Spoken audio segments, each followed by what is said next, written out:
Yo guys, sorry you already know that today we are back playing some more Raging Loop. On the last time, it took a while, but we did eventually get to bed, and then we woke up, and we did make it to the dining hall without dying, but we have learned that Kaori has died. She left both an actual message for her sons, and then her hands with in positions that might also be a clue of some sort. I don't really know. But either way, we're going to go ahead and just play it out and see what happens. I don't know if we're going to be able to end the loop today or not, but we're going to try to at least make it through before we start jumping around to other decisions that we still have open to us. Takumi-san was standing at the entrance to the dining hall along with everyone else. He was armed with a farming tool, while Kanzo-san had a hunting knife. It was obvious that they'd walked around all of Yasumizu and woke everyone up. Thus, they understood the situation. The Oribe brothers and I missed them because we left our houses earlier than they came to us. They'd probably woken up early because they were worried about their mother.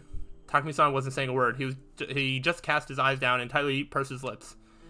He vehemently ignored his urge to run to Kaori-san. As a man who couldn't, or was too late to, become their father, he thought he had no right to step into their family matters. It was a tragedy, from start to finish. Good morning, everyone. This might be a bad time for this, but I now understand everything.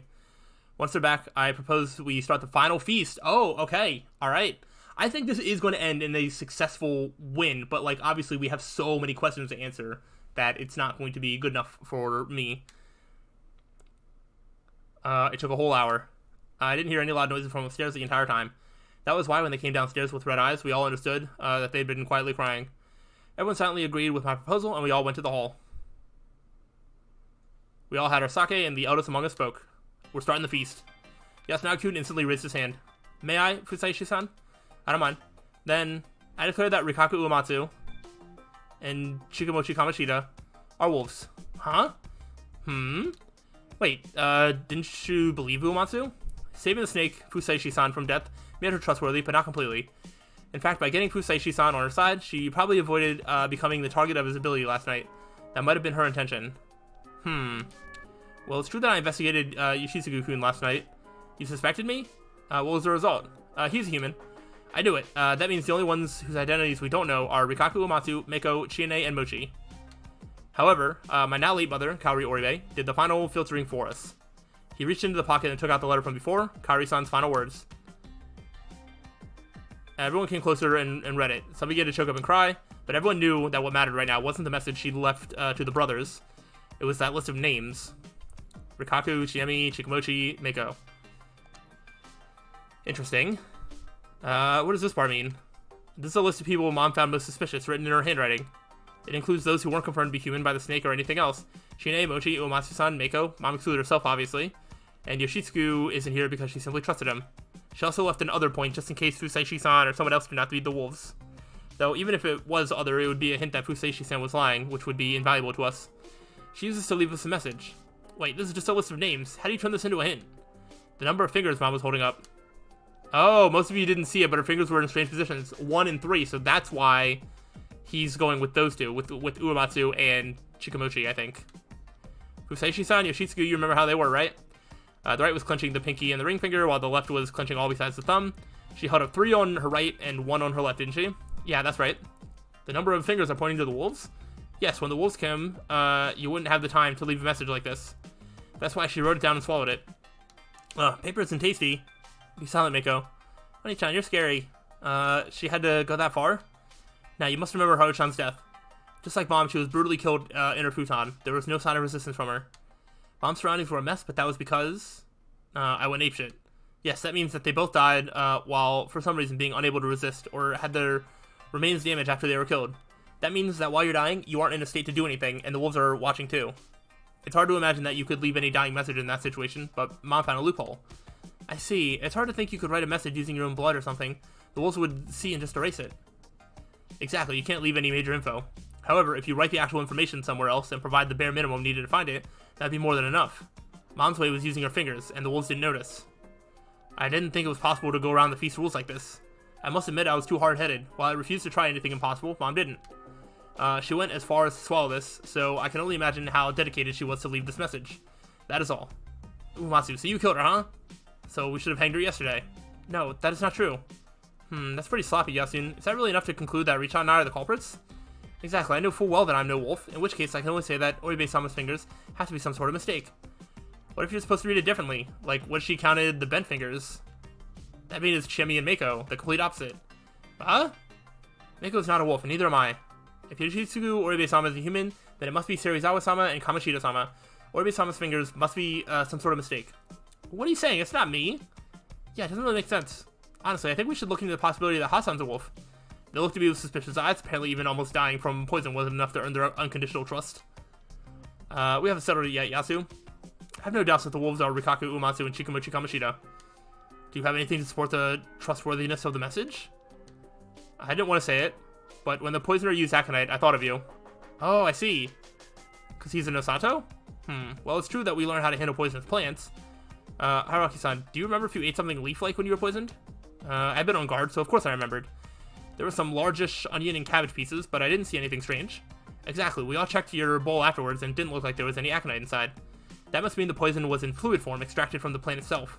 The only ones who are capable of doing that are Kinosuke Nosato-san and him, the ex-heir apparent to the family, who knows a lot about herbs, poisonous or otherwise. That reminded me that last time, Kaori-san put just the cut leaves and Kinosuke-san instantly noticed. Really? Don't we all know what aconite looks like? Anyone can think of extracting the poison, right? Why aren't you just saying it's not you? But it isn't. I mean, look at my arms. There's no way I can cut up a corpse. How'd you know that Mom's body was cut up? Oh, snap. Everything seemed to grind to a halt. Yasunaga Oribe glared at his ex-friend with both anger and a bit of grief. Shikamochi Kamoshida looked back at him with a poker face. So Kaori-san's message is true. Yes. Kamoshida-sama, that cannot be true. Alright, hold it. I got some looks that could kill, but I had to do it. Everything depended on it. I believe Yasunaga-kun is on the right path, and that Kaori-san's work is invaluable for us. However, I believe there are some things you fail to consider. What is it? I'm all ears. Ignoring his somewhat antagonistic tone, you mentioned Kaori-san's body. All of it was covered in cuts, except for the face and hands. First of all, why did they ignore those places? Consider Haru-chan. Her face was intact, but her hands certainly weren't. I felt bad about making them remember things they didn't want to, but I had no choice. I think I can understand leaving the face. Considering how brutal the murder is, the face being untouched just makes it more cruel. But what about the hands? Fingers are easier to cut than any part of the body. Why did they leave them? Wouldn't you say it seems artificial, like whoever did it wanted to leave a dying message? Artificial? Yes, to cut to the chase, the wolves left them like that to trick us. Hold the fuck on. The paper had Mom's writing. Oh, and it must be. I don't doubt that. Kaori-san likely swallowed it for the plan you mentioned. And Yoshitsugu-kun was told to take it out in case something happened, right? Yeah, it was. I think that's flawed, since all secrets are likely to be leaked out into the open, but I'm not going to talk about the possibilities. The problem is that the way she was killed didn't let her leave this message. You think she couldn't have resisted because she couldn't move a finger? I'm not sure about that. Maybe yes, maybe no. Instead of speculating, I will just ask Nosato-san. Me? Yes, can you clench your hand with deep cuts all over your arm? That is impossible. The muscles that move the joints in the fingers are connected to the arm, not the palm. What? If she put her fingers into those positions before she was cut, her hand should have opened when the muscle was damaged. On the other hand, if she wanted to do it after the cut, she couldn't grasp her fingers anymore. Oh. But that, I see, so that's why the wounds were facing down. They were? Yes, the wounds on the arms alone were facing the floor instead of up. She couldn't clench her fingers, so she moved her arms against the floor to force the fingers into that position, and... Do you really think she could? Her arms were destroyed so badly, I highly doubt she could move them. Though this is a matter of likelihood too, so let's assume there was a 50% chance she could do it. So far, the only unnatural things is that the fingers were unharmed, grasped, and that the secret talk didn't leak. There's also another strange thing about it. She was injured on her neck too. It was a deep wound, but it didn't seem to reach the bone. There was one large tube in the cut. Nosato-san, what's the first tube you come across when cutting the throat? The trachea. That means if Shitsugu-kun took the paper out of the trachea, the tube that passes air when breathing. With something stuck in a place like that, you quickly suffocate. There's no way she could have gotten it in there. That is true. We have the cough reflex. If you swallow something, it's bound to pass through the esophagus instead of the trachea and end up in the stomach. Also, just like Haru-chan, she vomited out a lot of blood. The letter must have left her body when she was being murdered, and the wolves must have noticed it. Oh. The letter is real, but it was stuffed into her throat afterwards by wolves who don't know anatomy. Then, yes, the hands were unharmed because they wanted to pass on a false message. The wounds on the arms were reversed because the numbers of fingers up wouldn't stay that way unless they used the 4 to do so. Also, it's likely that the wolves heard her talk about swallowing the letter and went out of the way to search for it. These wolves are really fixated on destroying the remains. By being thorough about that, they prevented any chance of the humans leaving such messages. At least that's what I think. that is really in-depth and complicated, and very interesting that they are going to such lengths to try and throw people off the scent. It's pretty smart and pretty interesting. They're really meticulous, astute, and cunning. A bit tired of talking, I fell silent for a moment, and no one spoke up in my place. They were all at a loss for words. That's why Kaori-san's fingers are a red herring. We can't base our accusations on that. Kanzo Makishima-san. Have the dead left any messages in previous feasts? The elders all used to say, the dead only tell the Yomotsu Kami's lies. There you had it. I like those words. They were on theme with the story, too. You can't trust dying messages. By merely proving that, Kaori-san contributed to us immensely. I understand and agree. With all this new knowledge I didn't have, it does seem very suspicious. Then who are the wolves? What does Mochi slip of the tongue mean? We already have the answer. I really want to know what Haruaki is getting at, because he was like, this is the final feast, even though there's like 2 wolves left, I think. So I don't know how that's possible. But let's see what he's got. Rikage-san, what did you say before we talked about this? If Yoshitsugu Oribe-sama is a human, then I and Mako are human as well. That leaves just Chikamochi Kamoshida-sama and Chiemi Serizawa-sama. Her words were slow, and so was everyone else's reaction. Slowly, they turned to Chiemi, who'd almost never faced suspicion this whole feast. No way. I mean, what? Well, I don't want to believe that too, but there's nothing that says it isn't Rikage-san, right? Then I would let her do the talking. Rikage-san, you aren't the spider, are you? Correct. I knew it. Naturally, the impact of that revelation was great. You can tell by just looking at everyone's shocked faces. Who is the real spider? Mako. Are you sure, Oni-chan? Yes, I trust Haruaki-sama. Yeah, I'm the spider. I had Oni-chan's thing on my tummy. She pointed out Rikage-san's brooch. Huh? What? Why? Did you see her guardian mark?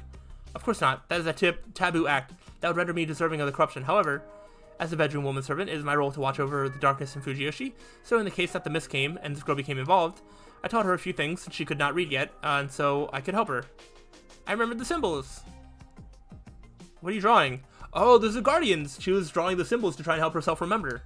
Guardians? She said if I'm the spider, my legs start to hurt. Oni-chan, I rolled in my futon, hit my leg, it hurts. A bit later, I'll make it better with some magic words. And if you were the snake, my eyes would hurt. And the crow, my tummy would hurt. And a wolf, my head would hurt. Mako was talking way more than usual. Oh, shoot, I feel like I should remember that. Yo, what if that's something that is used in a future loop, where she says something about something hurting? Oh, gosh, I'm gonna have to remember that. I'm not gonna remember it. Oh, well. It's fine. And the monkey? Then I don't have to say it. That is because I cannot claim to be her when she is the monkey. I see.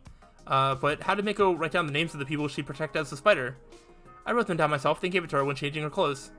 It doesn't have to be the one with the guardian themselves who writes it? I was not sure, so I had her copy my writing. I learned lots of hiragana. This might be an actual loophole in the feast rules. Secret talks during the day are never actually secret, but if you somehow encrypt the information ahead of time, then the wolves who got it couldn't decipher it. They probably wouldn't even recognize it as info. And no one would think that such a little girl is bending the rules. When you looked at it as a game, it was clearly unfair. However, when our lives were on the line, we couldn't really care about that. Anyway, though Rikage-san wasn't the spider, she was like her representative and used his position to protect Kanzo-san once.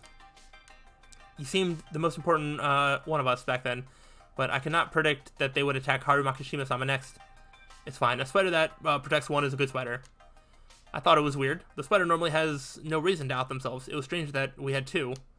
That was true, but with the old wolf guy being the other candidate, I really couldn't understand why it had happened. Still, there was no point in thinking about that in this loop.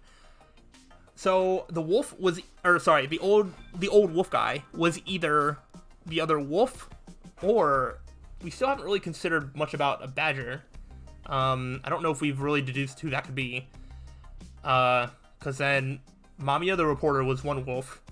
If he was a wolf guy, then that's how the feast ends today, and Chikamochi might be the only wolf left, but Chiemi could be like a badger or something. I don't know. I suspected this on the first day, when she insisted I voted for her instead of Mako. She was probably thinking of becoming Mako's shield, coming out as a fake spider, and letting the real one live on.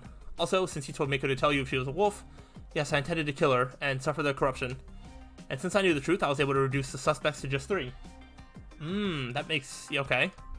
All that was left was to confirm which one of them was human. That would mean that the other 2 were wolves. The process of elimination. If you picked a wolf, you still wouldn't know the last one. I see, so you picked the least suspicious one of the 3, Yoshitsugu. More or less. Oh, so you didn't suspect me. Now, after hearing all that, can you still say this is all just well-crafted fabrication? And you, the 2 we have left thanks to the process of elimination. Do you have any excuses that would work to prove you aren't the wolves? If I am, why was I a wolf in Mami Kaori's false info? Yes, it makes no sense. Why did the wolves have to mix true information with the false? Because he used a decoy. How do you believe I was poisoned? Yes, that still isn't clear. That's why Lady Oribe was suspected. She was the only one who could target you? Wait.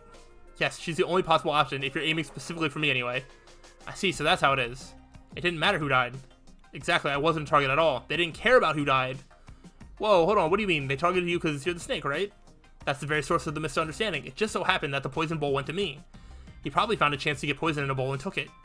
Maybe it was just a drop on the top bowl. He had more than enough opportunities to do something that simple.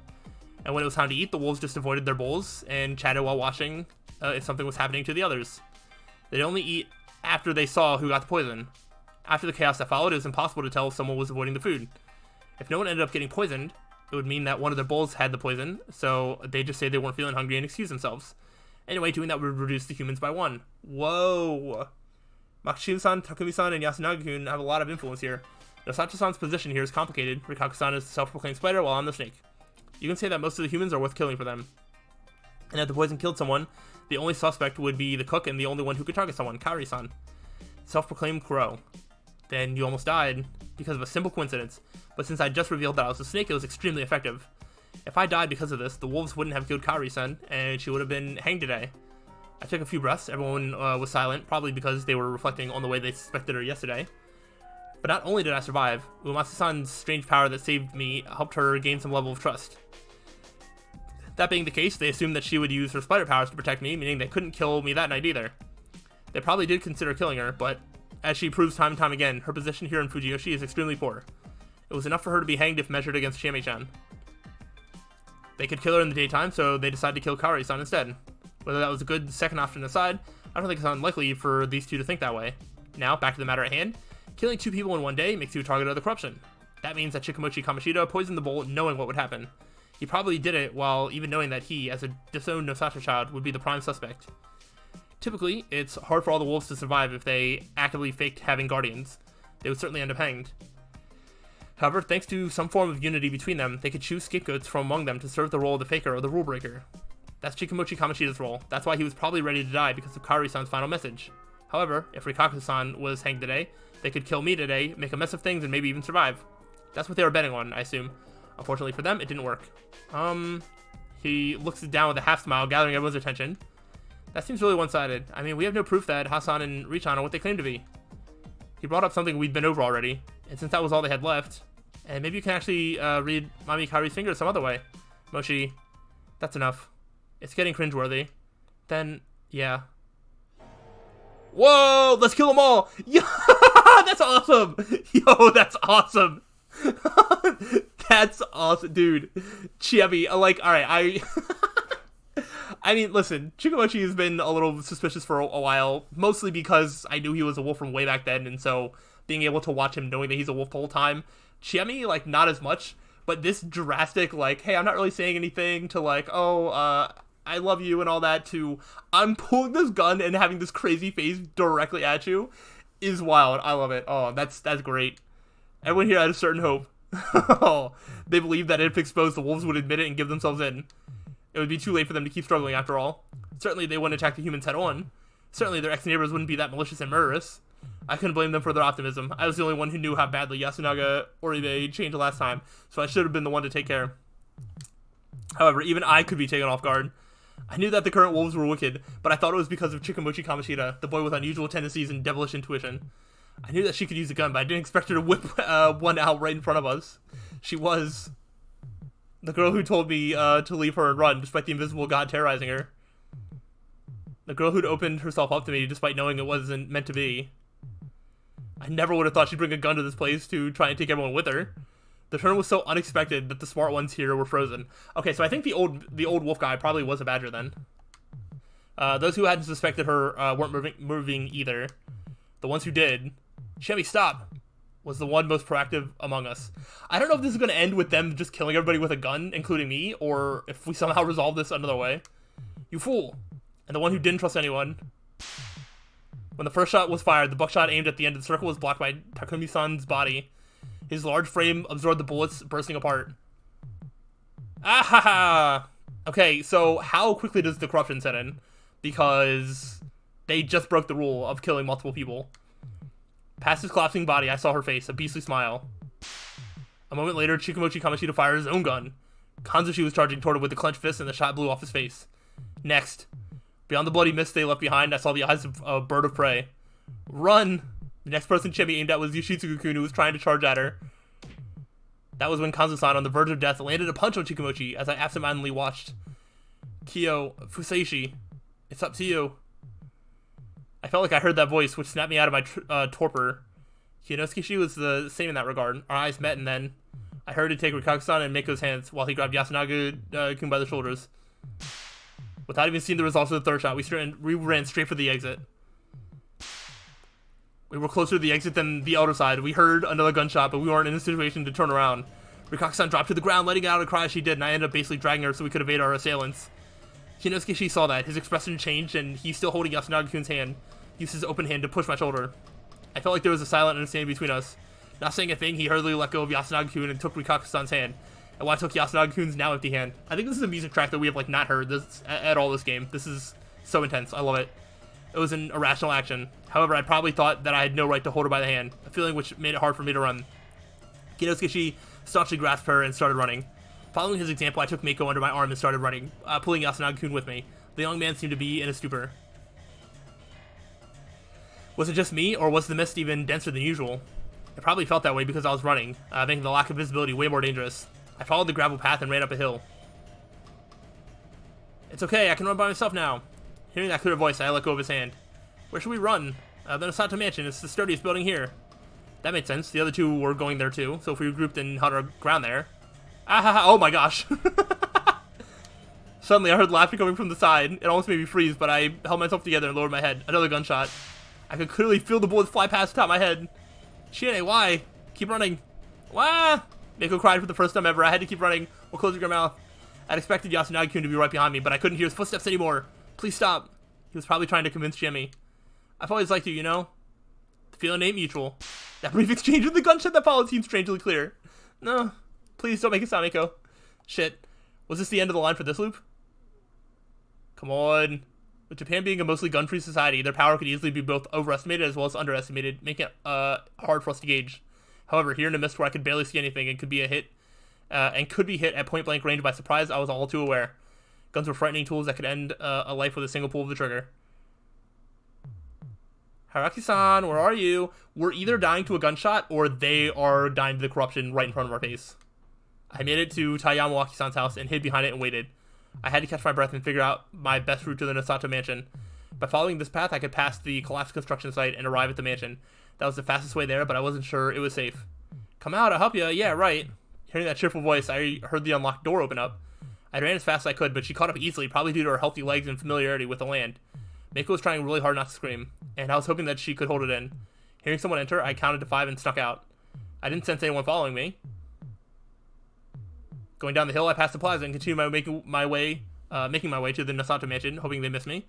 Putting Meiko on my back, I continued sneaking. This was the second time I reached the final stage with her by my side. Was it fate or something? Shaking away the question, I went ahead. I kept moving forward. Come on. And quickly found out I was being too naive. Ooh. Either Chikamochi is there ready for us, or she played us somehow.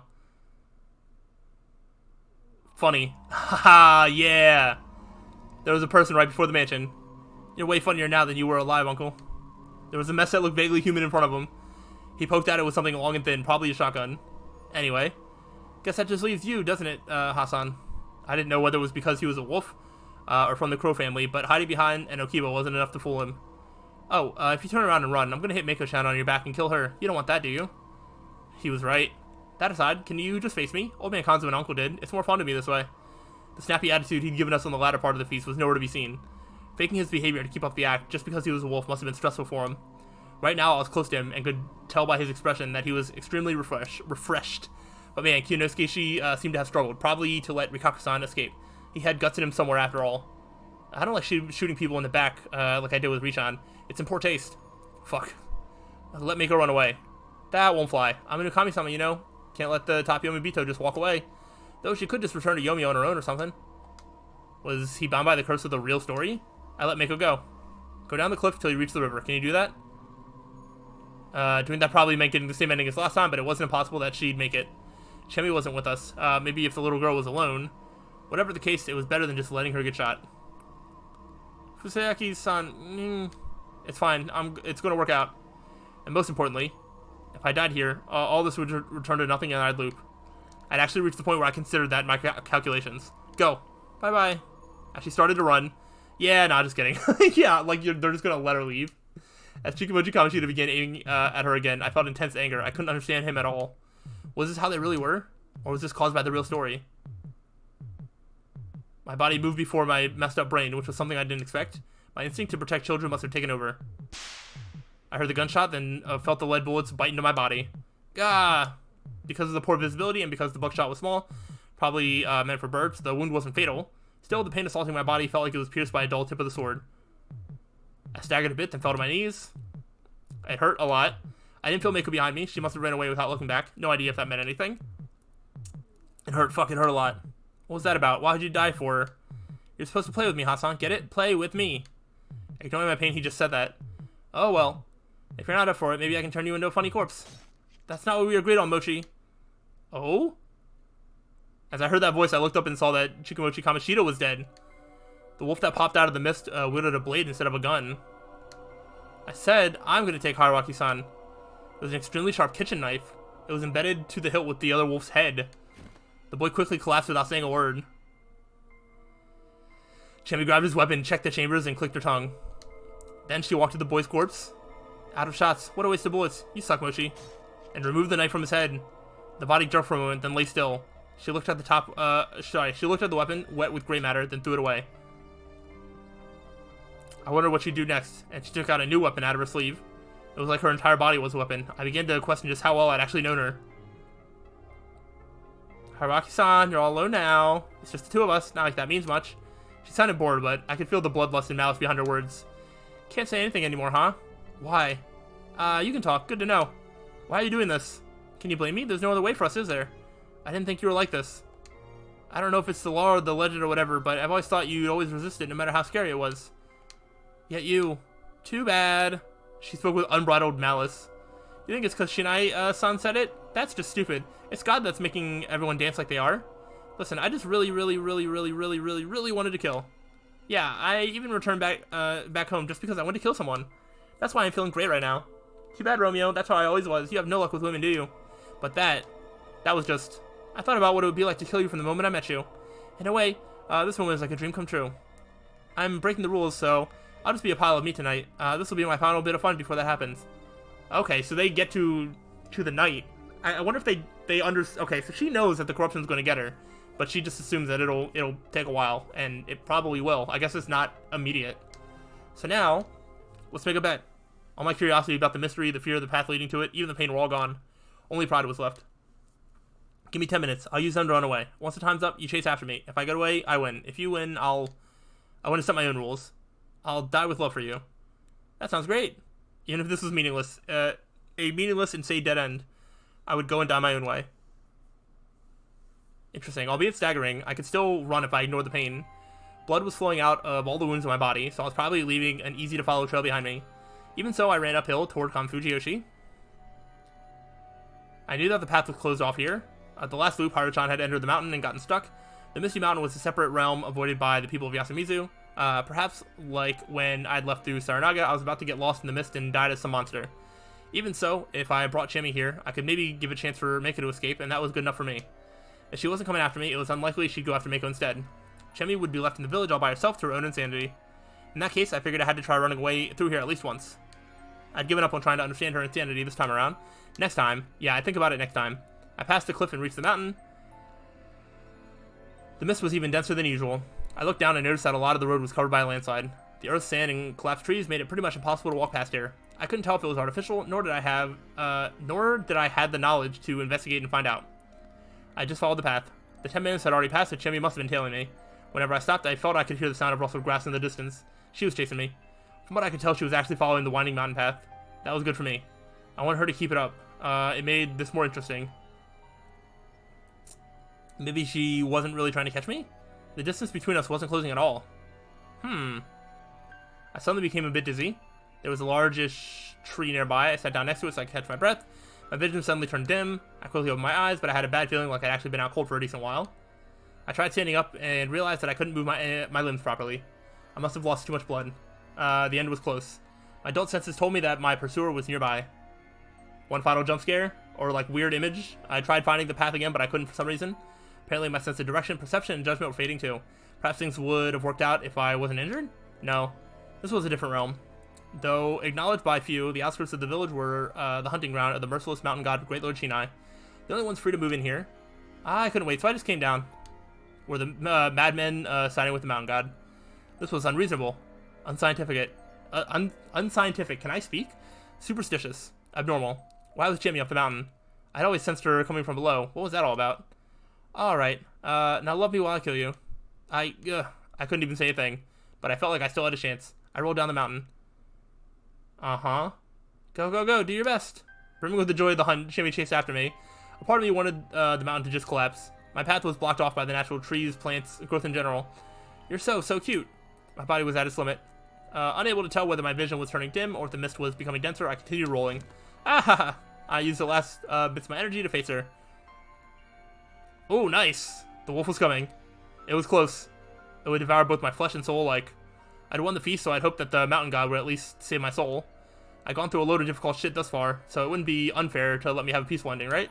Yeah, I knew full well that the world wasn't such a kind place. The upcoming death would surely be more painful and desolate than any before. After all, I knew that the one granting it to me was the girl I'd once loved. I didn't want this. I never desired an ending like this. Shit.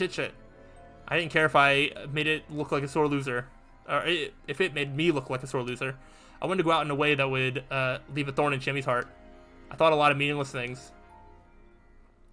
But my words escaped me? Excuse me?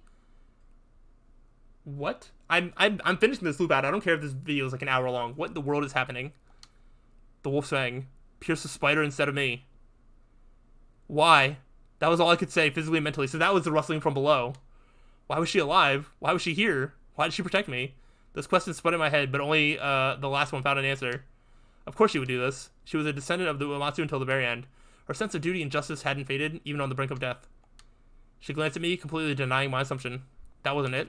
She was simply obeying her wretched, unwavering heart. After all, how special to her. Sorry. I said another word. Sorry I couldn't stay with Mako.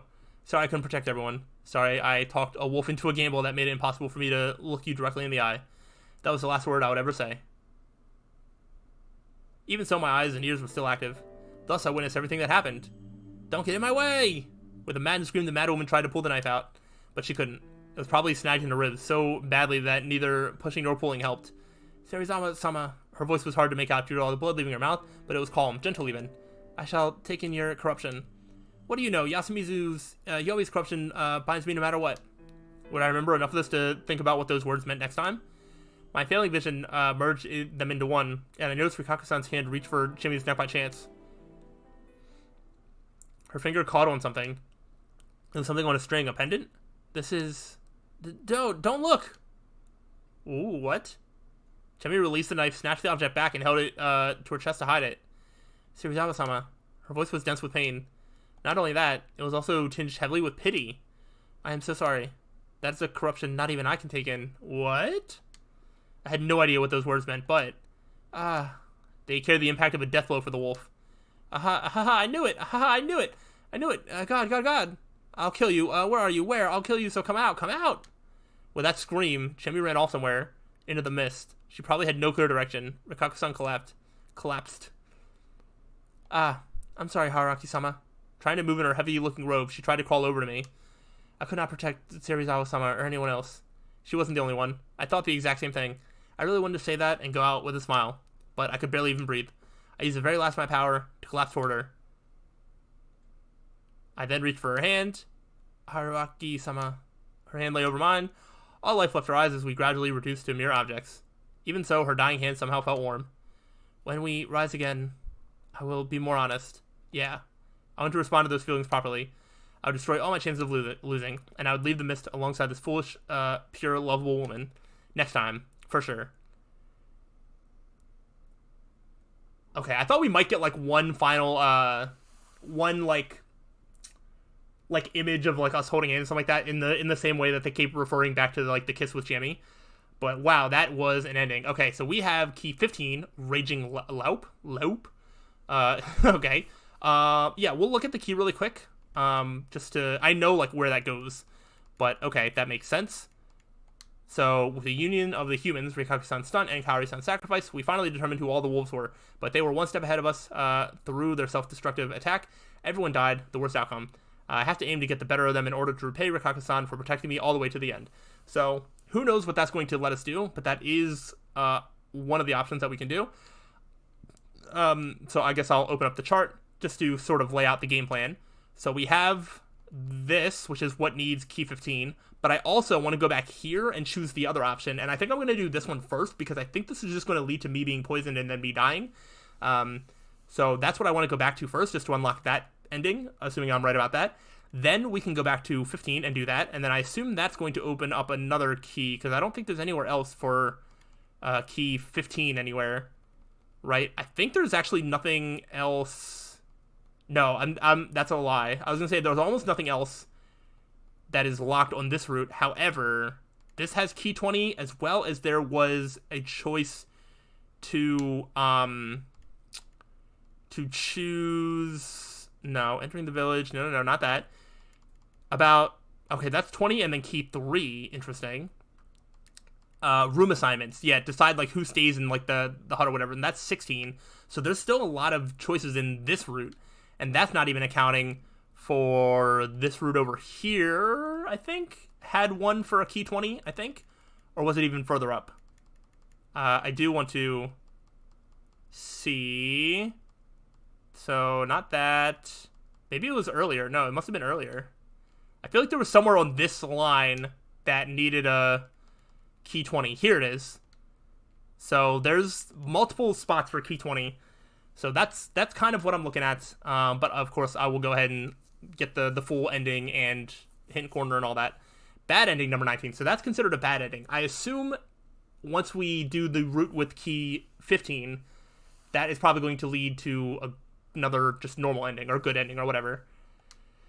But yeah, we'll go ahead and watch the hidden corner, even though I think they're just going to tell me to go back to that conversation at night with Umatsu about her about us like not giving up or whatever, or like when we did give up. That was the option. You've done it now, eh, Chief? But you couldn't have avoided this one, so don't worry about it. I'll give you a hint so you know how to avoid this horrible outcome. Bad ending 19, Wolves' Desperation and Annihilation Attack. As you saw in this ending, in order to solve this one, you'll have to go back to an earlier point to take measures so this outcome never happens. Key 15, you can now open that path. All you gotta do is return there. Simply go to 5. Yeah, the events after that will change completely. The Wit route will soon reach its conclusion. It's been a long road, but it'll be so good to be finally rewarded. So, I mean, it's going to reach its conclusion, but, like, we have other keys that are still in this Wit line or whatever. So there is that. But, okay. You're just going to do your little thing. That's it for this time. Die no hearty death next time. I'm not going to let you do your thing. I'm actually going to stop, and I'm going to save it here, and then when we start on the next time, we will jump to the time that we want to start at for next time. So, hopefully you have enjoyed it and are looking forward to that. If so, let me know, but I'll see you next time. So till then, peace out.